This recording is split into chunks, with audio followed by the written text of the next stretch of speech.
When my grandma invited us for a weekend stay, I didn't expect it to change everything, or for it to be the catalyst for the tension that's now tearing my family apart. I'm 17, living with my grandmother after everything fell apart. My dad passed away 6 months ago. It wasn't sudden, but it was no less devastating. I watched him wither away over 4 years, slow, agonizing. The kind of loss that leaves a mark on you.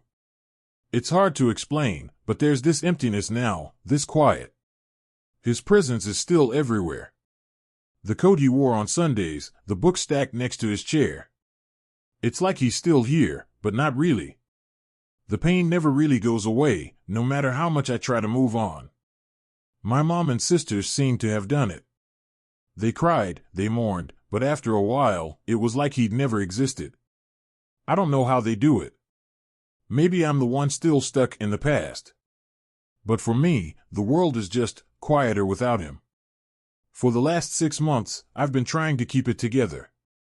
Senior year, college applications, everything's a blur, and I push through it, focusing on the future. It's what my dad would have wanted. I can hear him now, telling me to keep my head up, to make something of myself. But then there's Grandma. She's always been there for me. She's the one who stayed when the rest of the family drifted away. She's the only one who seems to understand.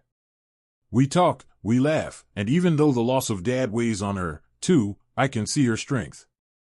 She's a fighter. The rest of the family, though, not so much. My mom has never really gotten along with Grandma. She's never talked about it, but there's always been this invisible wall between them.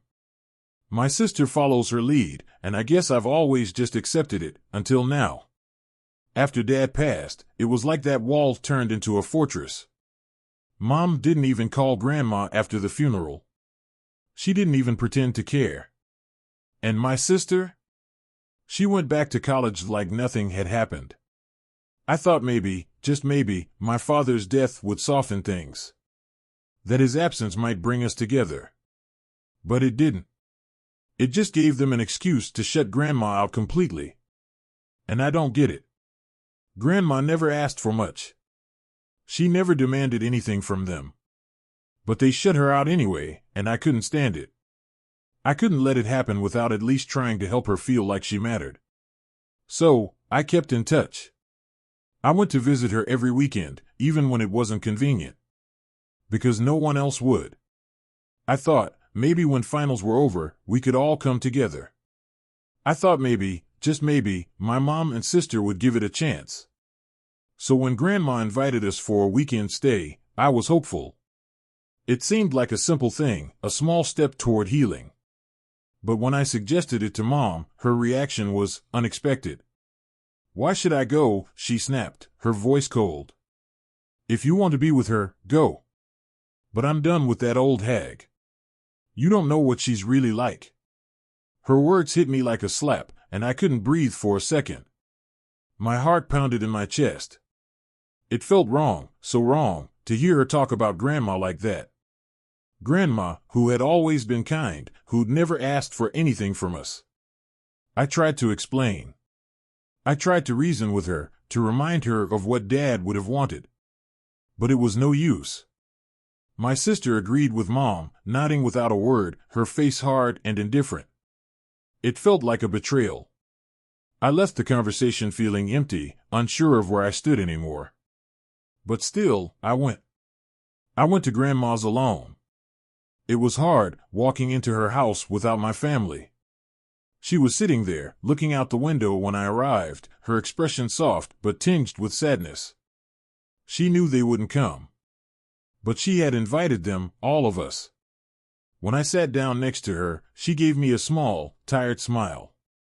"I knew they wouldn't come," she said quietly, but there was something in her voice, a hint of resignation.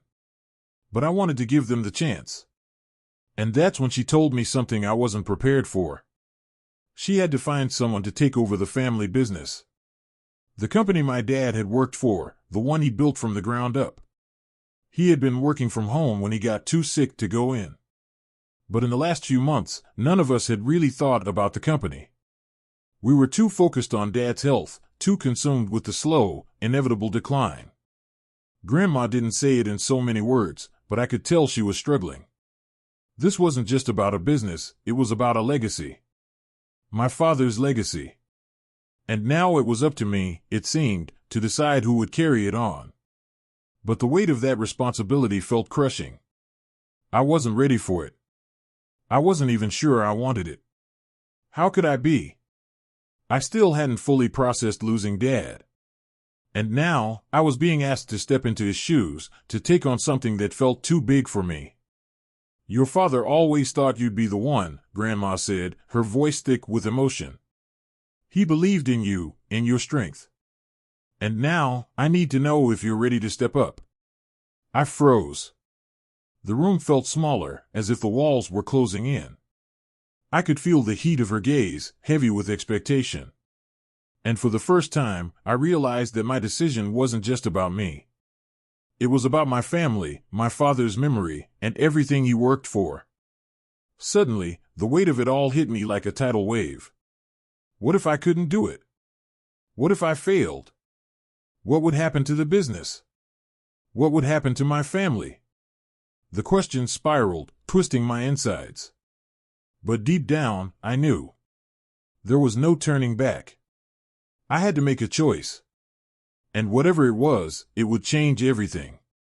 I thought, for sure, someone had been taking care of things in my absence. I had convinced myself that, no matter what, the family business would keep going. After all, it was our lifeblood, our heritage. My great-grandfather started it, my grandfather kept it alive, and my dad, he had always been the one to keep the wheels turning. But when I thought about it, my sister was still in college, and I hadn't even finished high school yet. I knew neither of us could take over, at least not yet. The only person left who had the experience to take the reins was my mother. She worked in a bank, but honestly, I'd always thought she could do more. She just hadn't shown any interest in stepping up, and she wasn't even around when Grandma asked her to come down for that weekend. So, she was out. My sister, too. She was just a kid. That left me. And I wasn't even 18 yet. I remember when Grandma told me, I felt my heart race. She was serious. She wanted me to take over. No one else. She trusted me, despite my age, despite everything. My great-uncle was still involved, but even he was getting older.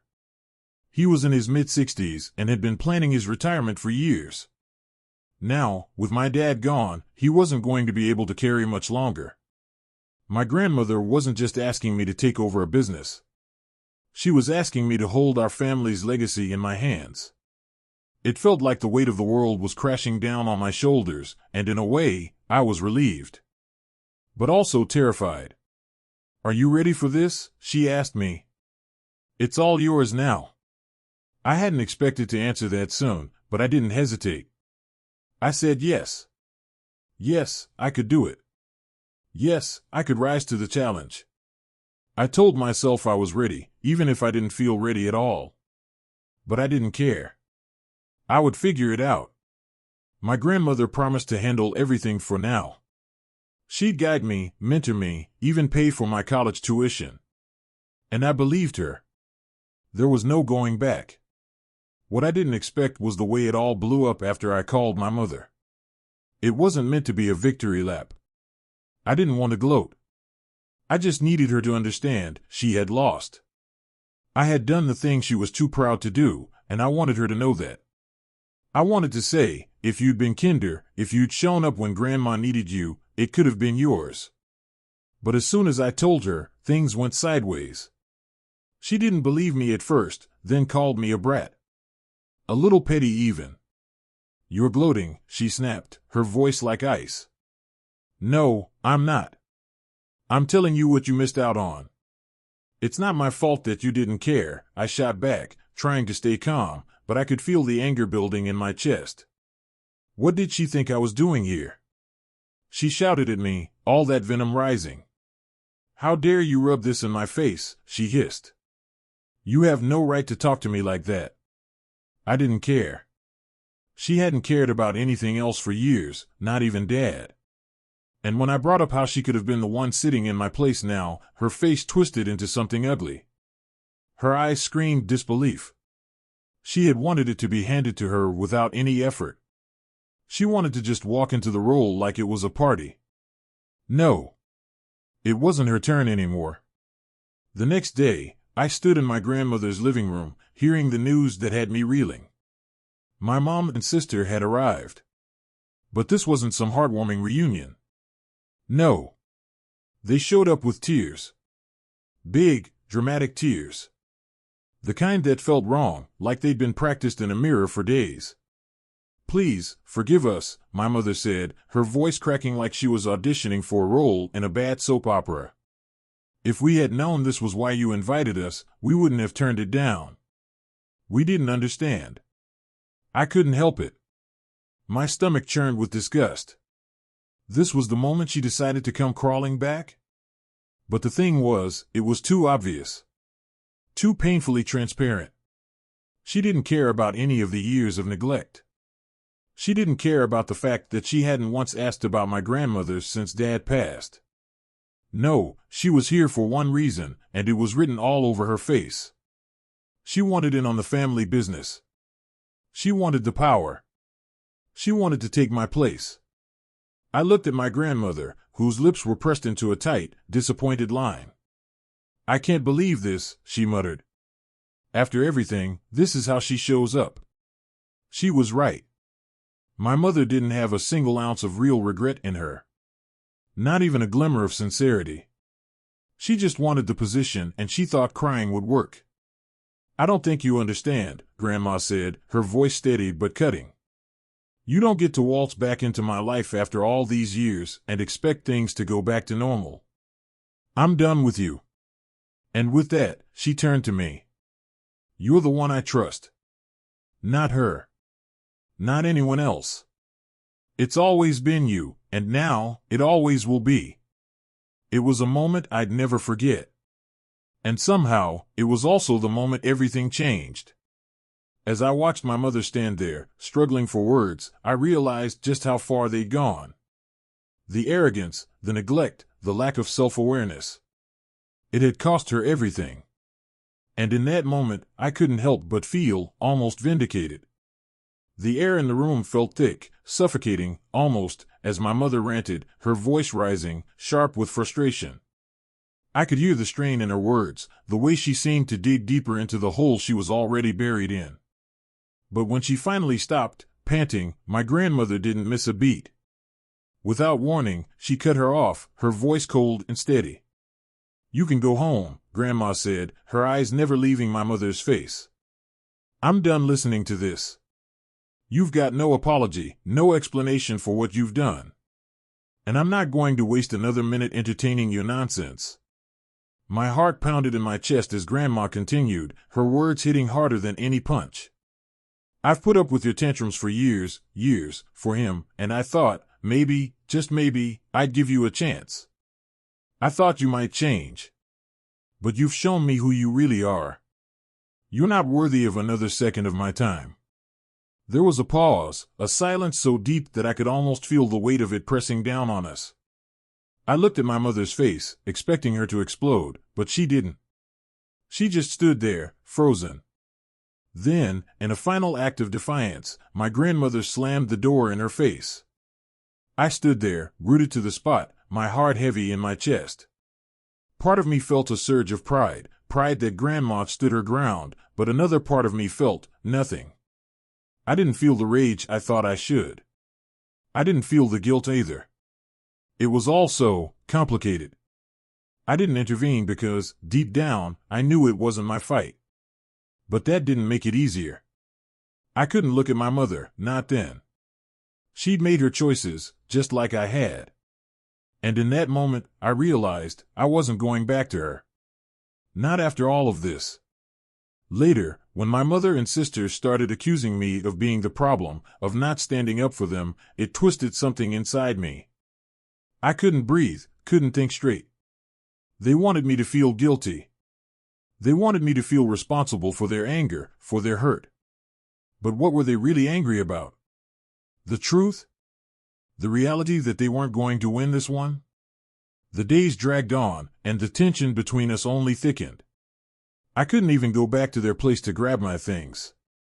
The guilt was suffocating, because I knew they thought I was abandoning them. They thought I was choosing my future over them.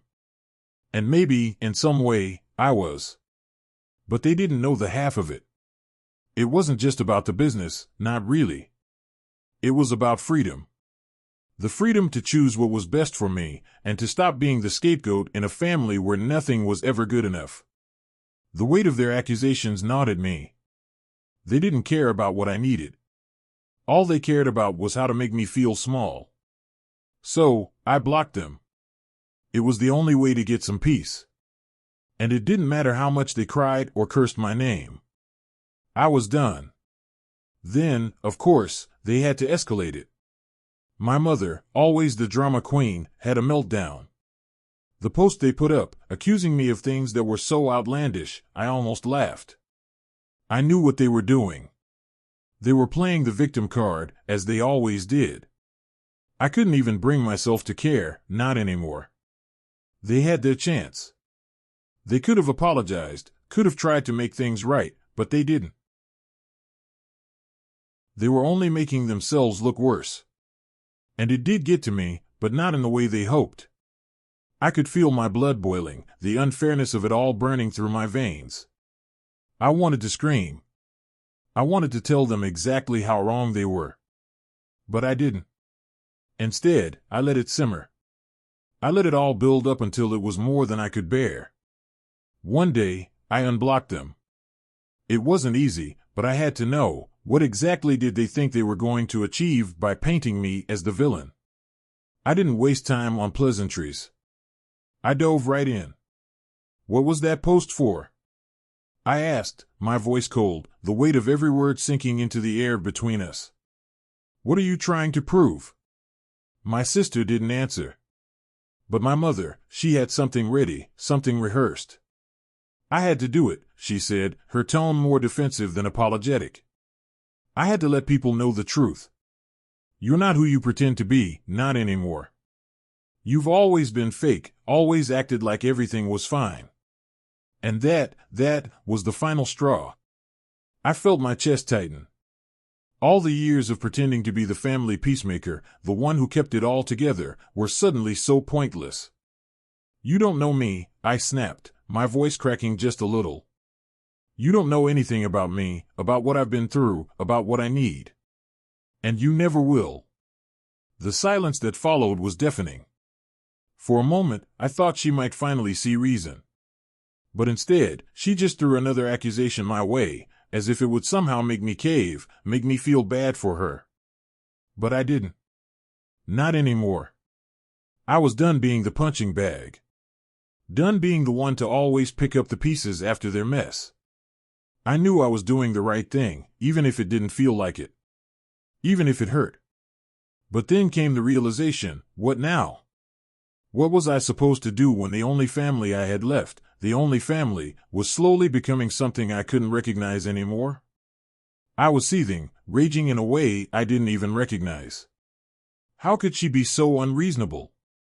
How could she twist everything and make me the villain when it was clear as day she had a problem with everyone? My hands were trembling as I gripped the phone tighter, my words spilling out in a rush of frustration. You think I'm the problem? You think I'm the one ruining everything here? You've had issues with my grandma for years, and you're acting like I'm the cause of all this mess? She wasn't listening. She never did. Every time I tried to explain myself, she just kept interrupting, her voice rising in a mix of denial and anger. But I wasn't backing down this time. I'd had enough. I felt the tension in my chest tighten, the weight of everything pressing on me like a vice. My voice cracked when I finally said it, what I knew would sting the most. I've already lost a father, and I'm not afraid of losing anyone else. You think your attitude is some excuse? You think you can just burn every bridge and I'm the one who needs to change? Her silence on the other end made me feel small for a second, but only for a second. It wasn't me. It was her, always her. You think I'm the one screwing things up? I continued, feeling a surge of energy I didn't even know I had left. You were the one who called Grandma an old hag. You were the one who made it clear you didn't want to have anything to do with her after Dad was gone. I'm not the one who pushed everyone away. She tried to argue, but I couldn't stop myself anymore. Every word felt like it was clawing its way out of me, tearing down walls I'd built around my own anger for years. It wasn't just the phone call, it was everything that had been bubbling up for so long. The resentment, the hurt. She'd always taken everything for granted, never appreciated the people who were there for her. And now, when things finally got real, she couldn't handle it. As I raged on, I heard a noise behind me. A soft creak of the door. My heart skipped. I turned to find Grandma standing there, her frail figure framed by the doorway, a look of concern on her face. She didn't say anything at first, just walked over and took the phone from my hand, gently hanging up. "You're wasting your energy," she murmured, her voice soft but firm. "Let it go." I wanted to scream, to tell her she didn't understand, but I didn't. I just stood there, my emotions swirling like a storm. I couldn't argue with her. Deep down, I knew it was pointless. Arguing with Mom was like trying to argue with a brick wall. It would never get through to her. Grandma left the room without another word, leaving me alone in the suffocating silence. I leaned against the wall, trying to steady my breathing. The truth was, I was exhausted. Physically, emotionally, every inch of me was drained. And yet, I couldn't stop thinking, couldn't stop trying to make sense of it all. Why is it always like this? I wondered. Why was everything always a battle with her? The more I thought about it, the more tangled the threads of our relationship seemed. I couldn't change her. I couldn't make her see the world from my perspective. She was always going to be the same, selfish and blind to anything but herself. And you know what? I was done. So, you all keep asking why Mom and Grandma don't get along. Honestly, I didn't know either, and I've been avoiding answering because I didn't want to get sucked into that mess. But today, I decided I needed to know. I had to. I deserve to know, especially since all of this concerns me. I can't just hide from the truth anymore. I couldn't ask Mom, after the phone call earlier, there was no way I could have done that. So I turned to the one person who might have an answer, Grandma. I went straight to her, no hesitation. "Why doesn't Mom like you?" I asked, my voice flat but charged with every ounce of curiosity I'd been holding in for years. She was taken aback, eyes widening just a bit, probably because this question had been a long time coming. But she didn't hesitate. She didn't shy away from it either. In fact, she looked almost relieved to finally be asked. And then, finally, she told me the truth. Apparently, before Dad and Mom got married, Mom had talked about quitting her job to stay at home, be the typical housewife. But Grandma wasn't having it. She demanded Mom keep working. Her reasons were practical, and in some way, they made sense. Dad already had a housekeeper, and if Mom stopped working, she'd become entirely dependent on him. Grandma couldn't stand the idea of someone marrying into the family just for the money. She had to prove she wasn't just in it for his wealth, Grandma said, her tone unflinching, matter of fact. And your father deserved better than someone who couldn't stand on her own. I was stunned. I had no idea. It was all so complicated. I mean, I could see both sides. It must have hurt Mom to have her love questioned like that. But then again, I understood why Grandma doubted her motives. And now I don't know what to feel. Am I supposed to take sides? Because I'm torn. The one thing I do know for sure is that Grandma is the one who's been there for me. And right now, she's the one I need. It's been weeks since I last spoke to Mom. The fight on the phone? That was the last time we talked, and it's been silent since then.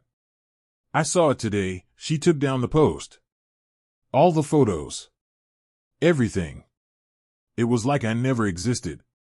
She's pretending she only has one daughter, and honestly, it stings.